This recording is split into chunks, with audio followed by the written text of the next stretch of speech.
Salut mon Dom, salut mon Dominique, mais que se passe-t-il? Serait-ce l'arroseur arrosé? Serait-ce, je ne sais pas, un changement? Est-ce que j'ai pris le pouvoir de ta chaîne? Je suis ravi de te recevoir. Tu as dû faire, je ne sais pas, une centaine, peut-être 200 interviews sur la chaîne de la VAP. Multiplie par 3, tu vois, vu ton grand âge. Oh, putain, foiré, ça commence bien. Et du coup, je trouvais ça amusant de faire ton interview, une espèce d'interview miroir, parce que c'est vrai que tu parles à beaucoup de gens à travers le VAP Expo, mais on te connaît peu. Alors, moi, j'ai commencé, je t'ai préparé un petit truc, et puis on va voir ça ensemble. Je vais me mettre sur le côté, ça demande un petit peu de préparation, c'est très compliqué. Alors, Aubert, Dominique, Aubert. Présent. Alors, tu es né en 1963, mais cette année n'est pas que celle de ta naissance. Alors, en juin, on a le discours de John Fitzgerald Kennedy à Berlin, et son célèbre « Ich bin ein Berliner ». Ich bin ein Berliner. En août, on a la mise en place du fameux téléphone rouge entre la Maison-Blanche et le Kremlin. Novembre, encore Kennedy, mais là, malheureusement, c'est pour son assassinat, c'est beaucoup moins drôle. Et le prix Nobel, le prix Nobel de la paix est attribué à la Croix-Rouge. Tu es le fils de Francine et de Serge, respectivement professeur de gym et de mathématiques. Ah, je fais une petite parenthèse. Vas-y. Serge étant mon beau-père. On y viendra. Bon, on va tout savoir sur moi, dis donc. Ok. Entre 1970, date où je nais, et 1973, tu fais ton entrée à l'école élémentaire Croix-Berthaud à Saint-Chamond. Putain, mais t'as été chercher ça où ? Saint-Étienne et Lyon. 1975-1980, tu quittes la région de Lyon pour rejoindre le bord de mer, pour la région de Toulon. Tu entres au collège Régnier, à Sifour-les-Plages. Et mais ce n'est pas tout. Et c'est certainement dans cette période qu'à l'âge de 15 ans, tu vas avec ton frère en cachette dans la voiture de tes parents pour y chercher les mégots qui traînent et que tu mélanges le tabac démantelé de ta mère et les gauloises de ton beau-père, Serge. Donc, on peut dire que tu avais déjà des goûts sûrs. Bref, de 81 à 83, c'est le lycée professionnel Broussier, à la Seine-sur-Mer. Tu es scout aussi, ça. Éclaireur. Éclaireur c'est de France. C'est laïque et c'est mixte. Voilà, éclaireur de France à Toulon, excuse-moi du peu, ce qui va tout naturellement te mener au service militaire, où tu vas là entretenir ton tabagisme. Puisque, coup de bol, par semaine, tu reçois une cartouche de Gauloise Troupe. Il faut avouer qu'à l'époque, le gouvernement avait une vision de la santé qui est un peu différente d'aujourd'hui. Bon, après ça, bien sûr, avec le temps, tu passes à un paquet de roulés tous les 4 jours. Alors, après tout ça, pêle-mêle, tu es le fondateur de la chaîne de la VAP. Ça, on le sait. Ça, on est à peu près sûr que c'est ça. En revanche, ce qu'on ne sait pas, c'est que tu as été primé pour la meilleure chanson d'enfant. Oui, d'enfant. On reviendra plus tard à la musique. Tu as reçu ce prix au Festival de la Ville de Paris en tant que formateur des animateurs de la Ville de Paris. C'est ça, putain, l'enquête. Mais si c'était que ça, tu es aussi primé pour Dragon Lord Troisième Monde, un jeu vidéo pour ses bruitages et sa musique. Oui. Dans le même temps, ou peu de temps après, je n'ai pas exactement les dates, je crois que c'était un mercredi, tu crées ta société Immédiat Live, avec laquelle, et oui, on ne l'arrête plus, tu seras primé pour ma petite entreprise, puisque tu produis des logiciels et de l'animation informatique pour le cinéma, la pub et la télé, et aussi de la synchronisation de contenu. De nouveau primé, ça devient chiant, pour Video Slide et Audio Slide. Putain. Tu fais un petit tour associatif avec le Sésama Productions, qui fait des courts-métrages et longs-métrages aussi, de la TV, du documentaire, du clip. Encore primé, la naissance du bouddhisme sur Arte. Mais quand j'ai lu ça, je me suis dit, c'est son côté zen qui ressort. Bref, les origines de la VAP. Alors, tout commence pour toi, pour la VAP, en 2013. Tu rentres dans un VAP shop à Paris et tu achètes, te connaissant, le mode le plus branché du moment. D'ailleurs, tu nous diras quel était ce mode. Attends, regarde, je l'ai. Mais tu nous en parleras après, va. D'accord. Ne t'inquiète pas. Vas-y, Alors, fini, Alice Lucet. Mode qui n'a tenu que 15 jours avant de rendre l'âme, donc tu as acheté beaucoup plus simple, voilà. Et depuis, tu ne fumes plus. On se rapproche enfin de nous, donc création de Vape SAS, Vape Production, et bien sûr de la chaîne de la Vape. Et tu seras une fois de plus primé pour le court-métrage The Vaping Dead au Global Forum de Nicotine de Varsovie et aussi du Vape Expo.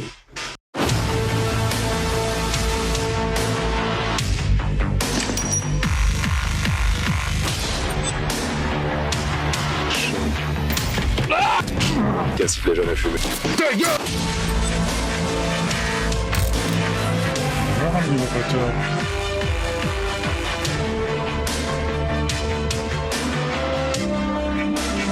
Strike!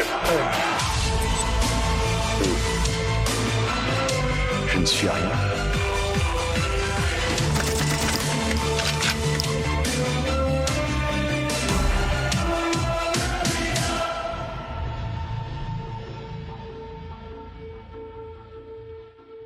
« 2014, c'est là que les choses prennent tournure. Tu as de bonnes connexions avec les chaînes de télévision et tu réalises un pilote d'une émission qui est de Vape qui s'appelle Locomotube.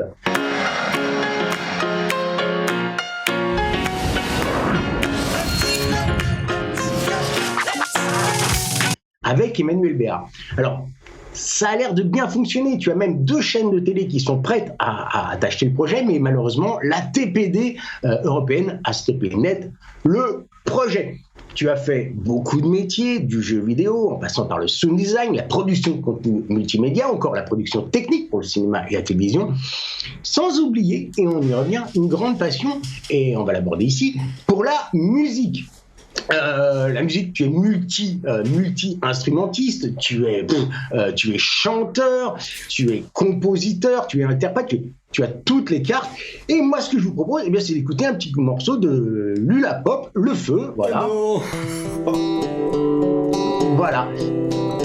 On va faire un petit intermède de 10 témoin de la mémoire. De lui reviennent nos vieilles histoires. C'est pas mal du tout. Il réconforte dans le noir la peur des loups, des cauchemars. Donc ça, c'est quelque chose qu'on ne savait pas de toi et on va y revenir après. Bref, pour nous tous, en tout cas vapoteurs, tu es ce mec au chapeau qui court le Vape Expo de long en large, suivi de cadreurs, d'équipes techniques et aussi d'une maquilleuse qui n'est autre que ta compagne, Claudie, que j'embrasse. Et ma première question, on y vient aux questions, enfin, après ce long laïus. Wow. Est-ce que tu as des choses à ajouter ou à corriger peut-être ? En gros, c'est ça. En gros, c'est ça. T'as été chercher loin l'école primaire de la Croix-Berthaud à Saint-Chamond, tout ça. Oula, merci Élise. non, j'ai bossé. Donc voilà, rural, début d'enfance, rural, oui. Entre Lyon et Saint-Étienne, c'est ça. Du coup. Ce fameux mode, alors justement, tu m'en parlais, c'était quoi ce fameux mode ? Alors, est-ce que tu te souviens de l'enseigne aussi ? Parce que c'est rigolo de savoir où c'est que tu as commencé. Un Vapostore. D'accord. Parce que j'habitais à l'est de Paris, une petite banlieue sympa, et le premier magasin, c'était à Nation, Vapostore, et c'est un Joytech. C'est le premier Joytech connecté. C'est le seul, il a jamais connecté. marché. J'ai jamais réussi à le connecter. Il a plus marché au bout de 15 jours. Je l'ai fait réparer, il a plus marché encore au bout de 15 jours. Donc j'ai pris un truc beaucoup plus simple et puis hasta la vista. Puis c'est comme ça que j'ai commencé. Alors il y a maintenant 8 ans. Ah ouais, 8 ans. Ça ne nous rajeunit pas, on est des dinosaures dans la vape. T'es nostalgique de certains trucs que j'ai dit ou d'un événement ou de plusieurs de ta vie ou pas ? Oh non, je regarde en avant. Ouais. En arrière, j'en garde l'expérience. D'accord. Voilà. D'accord. Donc, j'ai pas de nostalgie. Si tu veux, quand j'étais en région parisienne, il y a très très peu de temps, j'ai déménagé il y a très très peu de temps, en juillet dernier, j'étais un peu malheureux parce que j'aime bien la nature, mais maintenant que j'ai déménagé et que j'habite en pleine campagne, me voilà heureux. Tu t'es un peu rapproché de tes sources, sans donner le lieu exact, tu t'es un peu rapproché de tes sources. On a parlé dans le petit laïus, là, enfin long laïus d'ailleurs, on a parlé de Locomotube. Alors, c'était quand même, en guest star, t'avais quand même Emmanuelle Béard, même si on la voit moins maintenant, c'est quand même une grande star française. Et là, ça a l'air de fonctionner, et là, tu prends la TPD première du nom, en pleine tronche, faut le dire. Tu le vis comment, ça, d'ailleurs ? Écoute, je suis déçu et pas déçu. Tu vois, en tant qu'entrepreneur, on essaye de pas être trop touché par les échecs et plutôt essayer de les positiver. Ça a été un petit peu compliqué parce que on avait un modèle économique que j'avais depuis le début avec la production télé, production cinéma. Et là, il a fallu faire autre chose. Donc, on a quand même attendu 2 ans. Après Locomotube, avant de mettre en place le modèle économique qui est aujourd'hui la chaîne de la VAP. La chaîne de la VAP, d'accord. Et en fait, tu as subi ce qu'a subi aussi notre ami Yann Kounen avec son film, qui devait plus sortir pour être un documentaire télé, je crois, au départ. C'est ça. Et tu as vécu exactement la même chose. C'est ça. Dans tes pérégrinations, t'as pas filmé le premier VAP Expo parce que c'était à Bordeaux, c'était un peu plus loin. T'as filmé le deuxième VAP Expo, bien sûr, t'as filmé tous les autres, même celui de Madrid. Raconte-moi ton premier VAP Expo, parce que nous maintenant, en tant que vapoteurs ou d'exposants professionnels, on a l'habitude de te voir sur les stands, donc on se pose plus la question. Ça s'est passé comment t'as pris contact avec Patrick, patron Patrick Bédoué, le patron de VAP Expo, pour venir filmer avec une équipe? Ça a été accueilli comment, et comment les gens t'ont accueilli?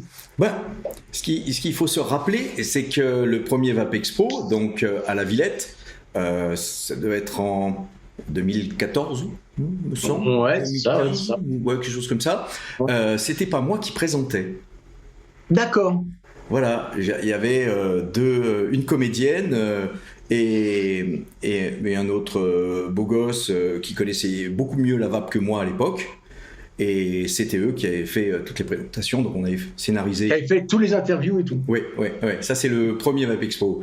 Et puis j'étais pas très satisfait, on va dire. Et comme on n'est jamais mieux servi que par soi-même, et que j'ai décidé de faire deux petits documentaires, la plus petite boutique de VAP de France. Et combien elle mesure ? 4,50 m en superficie, c'est le maximum. Oui. Et suivi de la plus grande, qui à l'époque était Iway, à Paris. Voilà. Et du coup, je me suis improvisé présentateur. Alors, quand je revois cette vidéo, je me sens très mauvais. Je parle un petit peu comme ça, comme un présentateur de M6. Bienvenue dans le. Voilà. Ça m'arrive encore un petit peu dans l'excitation à VAP Expo, mais et puis petit à petit, moi qui avais l'habitude d'être derrière les caméras, je me suis mis devant. Et j'ai amené quelques copains aussi avec moi sur le dernier. C'est ça. Et dont moi, mais je te remercie. Quelle galère. Et du coup, t'as rencontré, t'as quasiment, je dirais, rencontré tout le milieu professionnel de la VAP française. C'est ça. Alors, j'ai pas pu rencontrer tout le monde. J'essaye. Il y en a encore, que je connais pas trop, mais avec plus de 500 interviews derrière moi, je commence un petit peu à connaître le monde, le marché de la VAP, avec un angle qui m'est particulier. D'ailleurs, tiens, parlons de ça. Tu regrettes la VAP d'avant ou tu penses que c'est une évolution normale de la VAP ? Est-ce que tu as ce côté un peu comme l'ont les anciens vapoteurs à regretter ou au contraire, tu dis non, c'est normal, c'est quelque chose d'évolution. Ouais. On était une totale minorité, on était totalement ignoré de tout le monde, on était 3,5 au début, un peu plus, on faisait chier personne et on était libre, vraiment libre. Aujourd'hui, il y a tout qui tombe. Je me renseigne beaucoup plus. J'interviewe des gens qui connaissent bien la législation, les problématiques, les choses à venir. Et c'est flippant. C'est flippant. Justement, c'est une de mes questions, justement. Dernièrement, tu as entrepris un tour du monde de la VAP, version confinée. Oui. Tu as rencontré un grand nombre de professionnels à travers le monde. Oui. Il en ressort quoi pour toi ? une vision comme ça un petit peu de la vape mondiale avec les pays où c'est très compliqué, les pays où c'est plus simple. En règle générale, c'est très compliqué. Ouais. Il y a des pays où ils se débrouillent avec, comme par exemple au Maroc, où depuis assez longtemps, l'État a décidé de taxer la nicotine. Une fois ça dit, une fois ça fait, ils font avec, ce qui permet au Maroc d'avoir, par rapport à l'Europe, des liquides en 50 de nicotine, ce qu'on ne peut pas avoir du tout ici. Donc ils font avec, ils sont peu nombreux, hein, si mon souvenir est exact, ils sont 35 boutiques. Donc il y a tout un marché à prendre et ça va se faire petit à petit.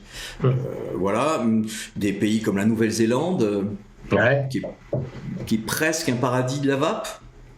Voilà. On retrouve des informations sur la vape sur le site du gouvernement, des informations positives. L'Angleterre, qui est pas trop mal non plus, qui devrait encore mieux s'en sortir après le Brexit. Je suis pas un pro-Brexit, mais voilà. Pour la vape, fabrique pour la vape, oui. Ça aurait été une solution. Oui. Et après, le reste, ça peut être très catastrophique. Le pire interview de ma vie, d'intervieweur que j'ai fait, c'est avec la Belgique, qui s'en sont pris plein la gueule, où tout est interdit, où les vape shops sont considérés comme des sex shops, mais sales. Voilà. Ils ont tout essayé et comment dire, ils sont à genoux, ils attendent. Ouais, on est en train de tuer la vape en Belgique. Alors qu'on a quasiment à peu près les mêmes lois au Canada. Ouais, c'est vrai. Mais ils sont encore battants, et ils ont encore la pêche pour se battre. Donc c'est très varié, mais c'est pas Jojo. Ouais, c'est très compliqué internationalement. Oui. En tout cas, grâce à toi, grâce à ton programme Mondo Vape, on a pu se faire une petite idée. J'avais envie d'avoir un sujet un peu plus léger après celui-là qui est un peu difficile. Ton plus beau souvenir de vape, alors c'est pas forcément Vape Expo, c'est pas forcément un matériel, c'est peut-être une rencontre, quelque chose. C'est quoi pour toi peut-être pas le plus beau parce que j'imagine que tu en as plein, tu as rencontré plein de monde, mais un souvenir marquant, on va dire, de la vape. Alors moi j'aime bien me déguiser. Ouais, mais si on pouvait, je parle pas d'intimité. Hein. Et alors c'est pas parce que t'étais là, mais c'est la première fois, ça se voit pas à l'écran parce qu'on a au montage on a coupé, mais l'interview qu'on a fait ensemble chez Toutatis où on était déguisés, toi en Laurel, moi en Hardy, et dans les années 30, et t'étais mort de rire. Enfin Est-ce que ça serait autorisé de mettre, par exemple, ensuite, on a... je te laisse le cuir, je te laisse le micro. Par contre, au niveau chapelier, c'est pas encore ça qu'est ça. Hein. Le mien est un petit peu grand. Et j'ai pas encore chopé assez la grosse tête pour pouvoir le remplir. Ça va pas. On ne sait plus qui il est, il ne ressemble à rien.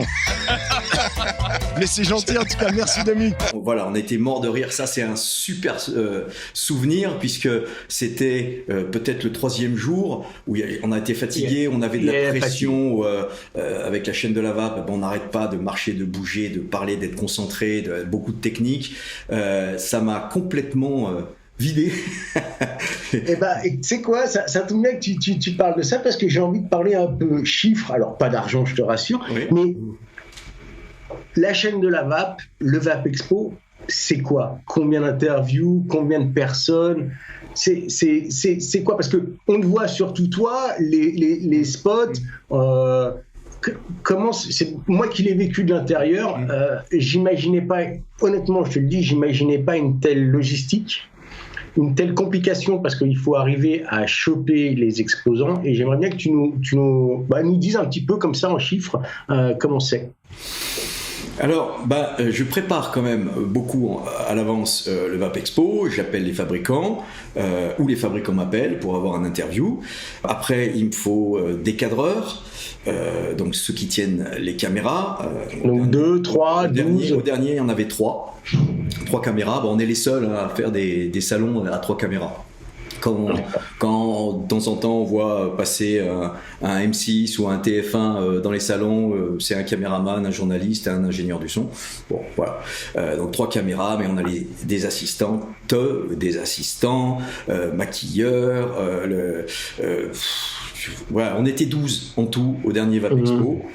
C'est beaucoup de technique, c'est beaucoup de matériel. Et je remercie, j'en profite pour remercier Patrick qui tient à notre disposition toujours un stand, on va dire fermé, mais un stand quand même assez grand, assez vaste pour pouvoir tout nous tenir, parce que du coup, quand on mange dans le, on mange tous ensemble là-dedans, on est un peu serré, mais bon voilà. C'est des longues journées. Honnêtement, pour l'avoir vécu, c'est des très très très longues journées à courir, parce que c'est pour moi en tout cas, c'est vraiment ça, le truc que je retiens, c'est cette course après tous les stands, c'est ce nombre de stands à voir, parce que on a toujours peur de rater. Enfin, tu me diras le contraire, mais on a toujours peur de rater le truc qu'il fallait voir sur le salon. Et honnêtement, j'ai fait il y a 3 ans de ça, je crois, un gros ratage technique à l'interview de Baffy. Ah oui, qui sortait ses liquides. Baffy qui avait sorti des liquides avec Junsi. Voilà, et c'était Laurent Baffy, pardon. Laurent Baffy, c'était assez compliqué de l'avoir. Et finalement, et en plus, je flippais parce que je sais que Baffy peut te retourner un interview en 5 minutes, tu vois, en 30 secondes même. Finalement, il a été très gentil, ça a été magnifique. On a fait un bel interview. À la fin de l'interview, alors, il n'avait pas voulu qu'on lui mette un micro-cravate. D'accord. Et j'avais que le micro main, donc voilà, qui est un micro très spécial qui prend qu'à 30 cm autour. Et à la fin de l'interview, j'ai mon cadreur qui dit le micro s'est coupé. Donc pas de son. On n'entend rien. Pas d'interview. Dommage. Ça, c'est, et il n'avait pas le temps de le refaire, j'imagine. Et voilà quoi. Tu voulais peut-être pas l'embêter non plus. Voilà, c'est ça. Mais tu sais que tu parlais de Patrick, et je me disais, parce que toi, t'es musicien, je chante un petit peu, et il y a quand même pas mal de musiciens, d'anciens membres de groupes dans les exposants du VapExpo. Penses-tu que l'on pourrait créer un groupe VapExpo avec l'accord de Monsieur Bédoué? Ce serait rigolo. Ouais. Écoute, j'ai même pensé à un moment donné organiser une sorte de petit concours ou festival de chansons de vape. Après les chansons à boire, les chansons à vaper. Voilà, alors il y en a peu, on en a une ou deux, pas très glorieux, mais voilà, ça on pourrait le faire, mais je suis open, je suis preneur de tout ce qui peut sortir un petit peu de l'ordinaire dans la vape.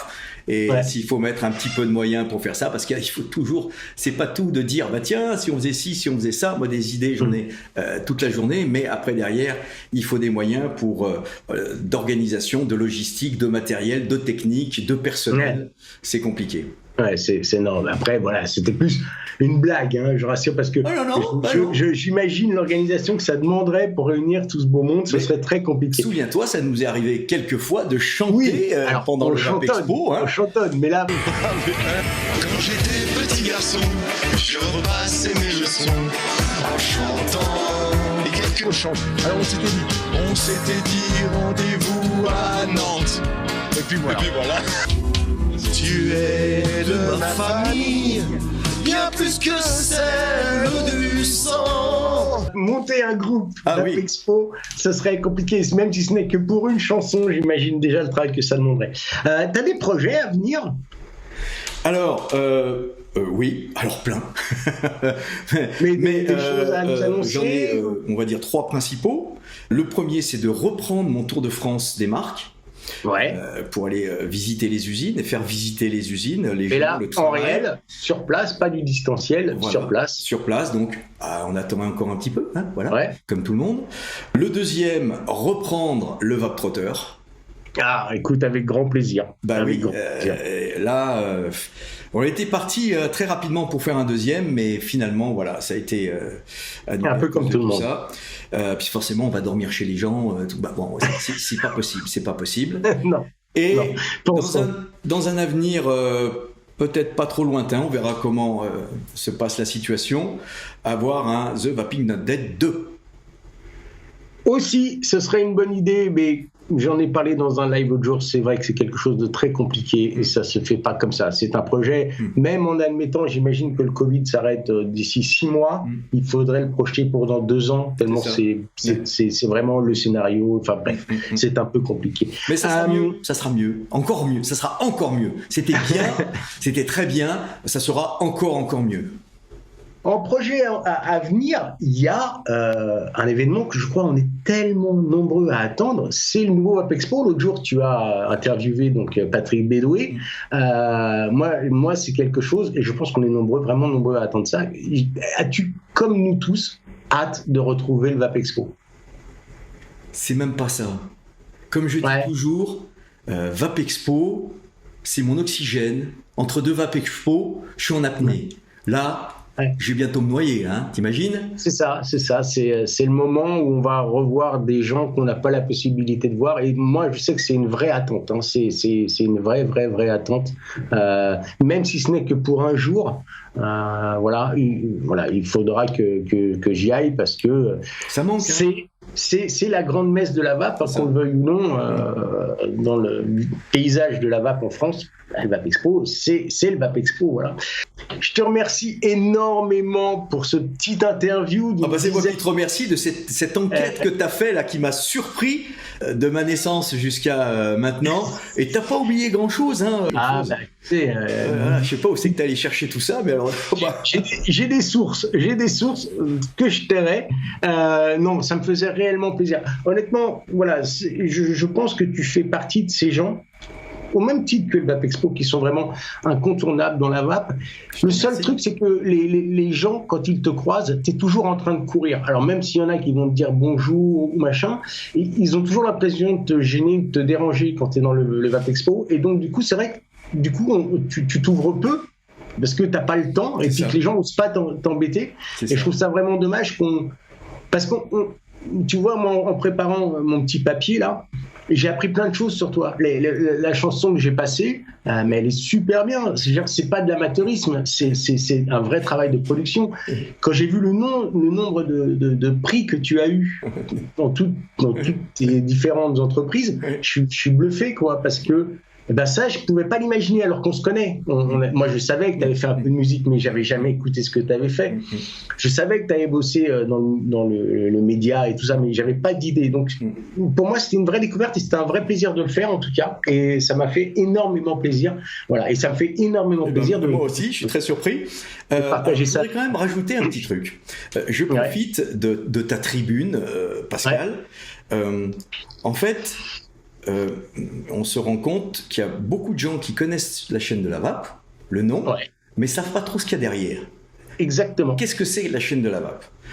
Beaucoup, je m'en suis aperçu aussi avec mes interviews internationaux. Mais je te pose la question, qu'est-ce que la chaîne de la vape ? Voilà, mais beaucoup pensent que la chaîne de la vape, c'est sur Facebook, c'est sur YouTube, et c'est des interviews. Ouais, c'est vrai. Voilà, mais non, pas du tout. Pas du tout. La chaîne de la vape, c'est une chaîne de télévision, Digital Signage, en français affichage dynamique, qui est diffusé dans les magasins spécialisés de la vape, qui propose un programme complet avec de la santé, du divertissement, entièrement dédié à la vape. Ce qu'on voit sur Internet ne représente que 4% de ce qu'on voit dans le programme. D'accord. Et on ne peut savoir ce qu'il y a dans le programme de la chaîne de la vape que quand on se rendant dans un vape shop qui est abonné à la chaîne de la vape. Voilà. T'as combien aujourd'hui, par exemple, de shops à peu près qui diffusent la chaîne de la vape au sein de l'entreprise ? Alors ça vient beaucoup en ce moment, c'est un peu compliqué, mais allez, je dirais entre 500 et 600 magasins. Voilà. Donc, c'est vrai que quand on imagine la chaîne de la vape, on voit YouTube, pour moi en tout cas, ou Facebook, et c'est vrai que ça représente rien parce que on pourrait dire, ah oui, mais en nombre d'abonnés, mais je crois que tu vas faire 500 000 personnes en fait. C'est ça à peu près. On est à 500 000 vues, 500 000 personnes qui vont regarder. Un peu 500 000. Alors, du coup, c'est pas de la vue, c'est pas des personnes, ce sont des spectateurs. Voilà, c'est ça. Comme à la télé. Voilà. Donc oui, à peu près par mois, j'ai entre 400 et 600 000 spectateurs par mois sur la chaîne de la vape. Donc, c'est bluffant. Et t'as bien fait de le dire parce que c'était une très bonne question et je m'en veux de ne pas l'avoir posée. et alors, j'en profite. parce qu'il y en a qui doivent se demander combien ça coûte, pourquoi, comment. Donc, comme ce sont surtout de mon côté les professionnels qui me regardent, mais de ton côté les vapoteurs, voilà, donc j'en profite pour expliquer. La dernière offre de la chaîne de la vape où tout le monde est gagnant, ça s'appelle l'offre irrésistible. En tant que détaillant, vous vous abonnez à la chaîne de la vape via le commercial d'une des marques partenaires de la chaîne de la vape. Vous les trouverez dans le dernier PGVG, par exemple, sur la page de la chaîne de la vape. En échange de quoi, cette marque va vous rembourser en produits, en matière première, en e-liquide, l'abonnement de la chaîne de la vape, l'équivalent de l'abonnement de la chaîne de la vape. Donc ça devient quasiment gratuit, bien sûr, il faut vendre les quelques produits qui représentent l'abonnement de la chaîne de la vape, en échange de quoi, lui, la marque, le fabricant, aura l'exclusivité de la publicité sur les écrans qui ont pris l'abonnement par cette marque. Et pour ça, tu as un site internet, un lien, un mail, quelque chose Alors pour ça, déjà, ça s'adresse aux professionnels. Tous les professionnels reçoivent le PGVG. Vous allez trouver dans le PGVG la page de la chaîne de la vape avec cette offre et l'ensemble des marques. Alors j'en ai pas pris beaucoup parce que ça va très très vite. Il y a Alpha Liquide, CDS Lab, Vaponaut, La Fine Équipe, Toutatis, peut-être que j'en oublie. Des grandes et des bonnes marques en plus. Voilà, à eux seuls, ça fait une cinquantaine de commerciaux qui font la route pour la chaîne de la vape, entre autres, et je les en remercie. Et du coup, tout le monde est gagnant. La chaîne de la vape est gagnante parce qu'elle trouve des abonnés. Le fabricant est gagnant parce qu'il a l'exclusivité de la publicité dans ses magasins. Le détaillant est gagnant parce qu'il modernise son magasin, parce qu'il a une chaîne, on va dire professionnelle, vraiment professionnelle, fait pour. Ça fait quand même, donc voilà, maintenant 6 ans que la chaîne de la vape existe dans les magasins. Donc, mais voilà. moi j'ai déjà vu et je suis sûr que beaucoup de vapoteurs n'ont jamais fait attention, mais moi j'ai été souvent dans des boutiques qui avaient un écran et qui diffusaient la chaîne de la vape. Alors je m'en suis aperçu une fois qu'on s'est vraiment rencontrés et qu'on a fait des choses ensemble, parce que du coup tout de suite je reconnais l'habillage, je reconnais la patte de l'auteur, et c'est vrai que il y a beaucoup de boutiques qui ont la chaîne de la vape, et j'espère encore plus dans l'avenir. Voilà. C'est ça. On va finir cette interview sur une chose simple. Tu sais, on a parlé de Vape Expo, mais expose-nous ta vape. Tu vapes comment? Alors, pas forcément le matériel, mais tu vapes comment et tu vapes quoi? Alors, à part des mentholés et des gauloises. MTL. D'accord. Zénith. D'accord. Là, je suis plus qu'au Zénith. Ça fuit pas, c'est bien, ça marche bien. Pour moi, ça fonctionne très bien. De tirage serré. J'ai un petit pipeline. Ouais, ça tient dans la main, c'est propre, ça marche bien, c'est solide. Juste avant, j'avais ma vape avant, c'était plutôt ça. Squape. Oui. C'est avec ça qu'on te croisait sur les salons d'ailleurs. C'est ça. Mais j'ai arrêté de faire mes propres coils. J'en avais marre. Donc pendant un certain temps, c'était Michael Papillon, le coiler, qui me faisait des coils, et je l'en remercie. Et puis j'ai arrêté. Je suis mauvais là-dedans, avec mes doigts potelés là comme ça. J'arrive, je suis mauvais. Et donc voilà, tout simplement. Et puis mon jus, figure-toi que je me le suis fait faire, puisque tu en as encore. Et voilà, c'est Résistance, le jus qu'on avait sorti, qui est fabriqué par Toutatis, mais voilà, c'est mon all day. Sinon, comme tu peux imaginer, je reçois énormément de liquide. Je les essaye tous. Donc tu es tabac. Gourmand. Tu es tabac gourmand, un peu comme moi, mais tu es aussi, parce que je sais qu'à un moment tu vas payer de la menthe très forte, l'enfer, entre autres, de Furiosa, c'est ça? Et je sais que, par exemple, tu vas aussi de l'amande. Donc j'ai envie de faire une boucle entre 80 et 83, c'est l'époque où tu fumais des mentholés et des gauloises. Oui, c'est ça. T'as un peu rejoint, tu vois. Oui, c'est ça. C'est une boucle, voilà. Tu mélanges le mentholé et le tabac. C'est ça. Je te remercie beaucoup, mon homme. C'est moi qui te remercie, Pascal.